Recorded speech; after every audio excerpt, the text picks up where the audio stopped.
What is creativity? Is it being artistic? Thinking of new ideas? Making something new? Well, let's take a look and see what the residents of Denison Hall think.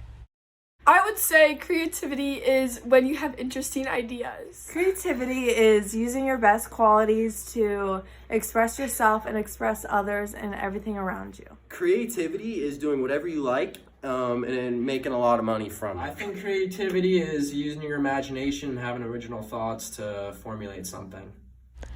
Welcome to the Chemistry of Creativity, where we're going to explore curiosity, failure, ambiguity, and divergence. Let's break it down. Let's take a look at our first creative molecule, curiosity. In life, we start out infinitely curious, but we learn there are right and wrong answers. We want to know what things are, how they work, why it happens. We are constantly asking questions. We are constantly asking why. But as we grow, our curiosity becomes muffled. We go through school and learn what to think rather than how to think. In order to tap into our childlike curiosity, we must decompose our closed mindsets.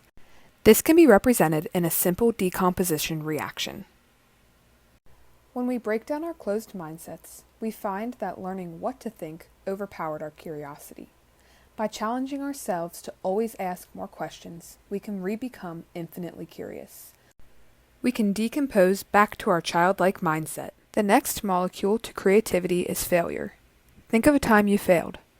You're probably recalling a negative experience. Failure has always scared me, and I've avoided it at all costs. In 6th grade, I didn't make the A team in basketball, so I just never tried out again. I didn't want to fail.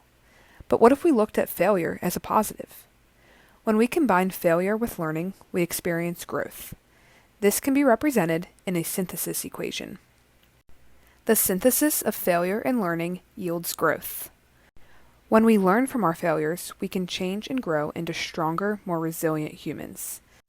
This trains us to not just give up when things get hard. In life, there will always be failure, but if we never learn, we can never grow. Our next creativity molecule is ambiguity. How would you answer this question? What's that one movie? Well, you might follow up and ask, what's the plot? When did it come out? Who's in it? This in itself is an ambiguous question. Ambiguity offers no clear-cut answer. In the past, when things didn't make sense, I could just ask a question and there would be an answer. I'm very good at following directions. But in the real world, there is no clear-cut answer. While ambiguity might seem like an obstacle, it is often an opportunity to create something exceptional.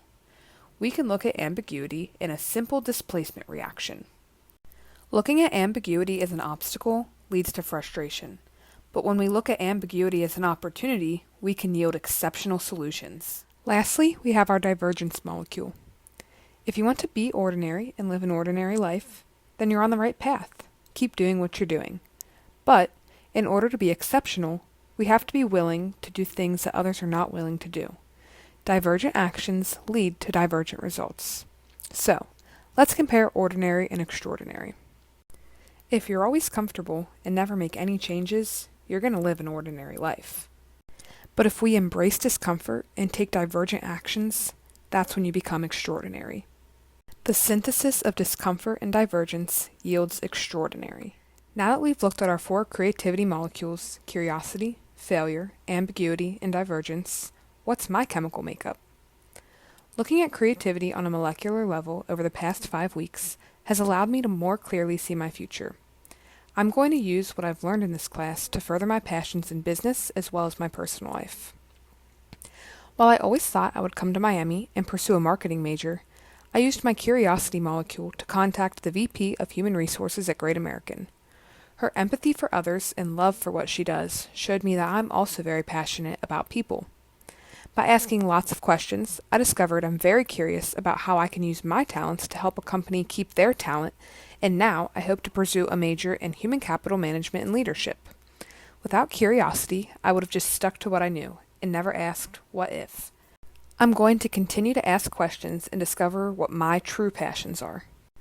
Through rejection therapy, I learned that the failure molecule should be embraced. Rejection isn't personal. This project allowed me to find courage to rush a business frat. I recognize that the chances of getting a bid are really slim. there's actually about an 8% chance I get accepted. In the past, this would have been a reason to avoid this process. But rather than being afraid of rejection, I see an opportunity for myself to grow. This is possible by learning from past failures. From now on, I'm going to embrace failure, because who knows what might happen. The ambiguous nature of this class is something that I have really struggled with. In the past, there's always been a clear-cut answer and a way of finding that answer. But the real world is ambiguous, and there are thousands of correct answers. While ambiguity still challenges me, I'm going to use this class to try to recognize the opportunity rather than the obstacles, and add ambiguity to my creative chemical makeup. Lastly, divergent thinking has showed me that I don't always have to be comfortable where I am. In Assignment 6, I decided that I was going to do things a little differently. In the past, my train of thought was, I want to fit in. I can't do things by myself because that's socially unacceptable. But through this project, I decided to go to a lot of new workout classes and wake up at 6:30 a.m. to make it to the gym. By waking up early, I actually found one of my new favorite forms of stress relief, the 20-minute walk to the rec while it's still dark out. Most college students wouldn't dare wake up at 6:30 a.m., but I'm not like most people. I want to be extraordinary. So, who is Maria Bengal? I'm currently decomposing my closed mindsets to find curiosity for my future. I'm embracing my failures and going after my goals. I'm finding the opportunity in ambiguity, and I'm doing divergent actions to lead to extraordinary results. So, what's your creative chemical makeup?